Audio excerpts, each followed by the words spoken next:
Hello, this is Alexander Green, Chief Investment Strategist with the Oxford Club. And recently we've experienced quite a bit more volatility than we've seen since the March 23rd low for the market. And I wanted to talk a little bit about why that is and how investors might react to it.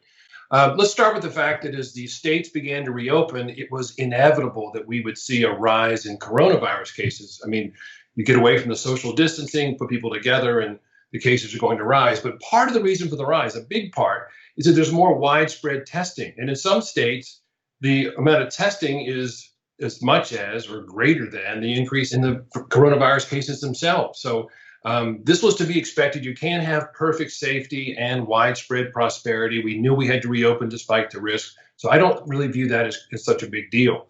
But the market saw an increase in coronavirus cases and began to sell off last week. But then it also began to recover. First of all, on Monday, the Federal Reserve came out and said that they're going to provide even more liquidity. And Federal Reserve Chairman Jerome Powell said that the Federal Reserve is not only not thinking about raising rates, it's not thinking about raising rates, meaning that rates are likely to stay very low, near zero, at least until 2022. And that pretty much shines a green light on equity investors to go ahead and invest because think about it. Low interest rates make it cheaper for businesses to borrow, for consumers to borrow, for the government to borrow. And let's face it, the government's borrowed a lot lately. And it also makes other investments like bonds and money market funds unattractive relative to stocks. Even if stocks go nowhere for the next 10 years, your dividend yield is going to be more than what you'd get in a 10-year bond. So stocks, of course, are likely to go somewhere over the next decade. So that makes stocks attractive. And then today, here on Tuesday, we got some more good news.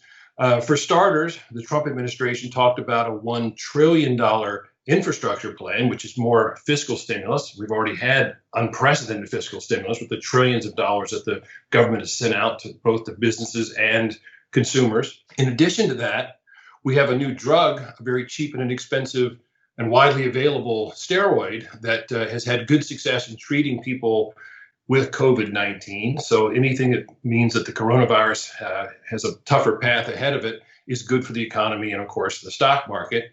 And then on top of that, we saw retail sales spike over 17%, more than twice what Wall Street was estimating, the biggest month-on-month increase in history, and more than twice what the consensus estimate was for the increase in retail sales. So that lends more support to the idea that we are going to experience a V-shaped recovery.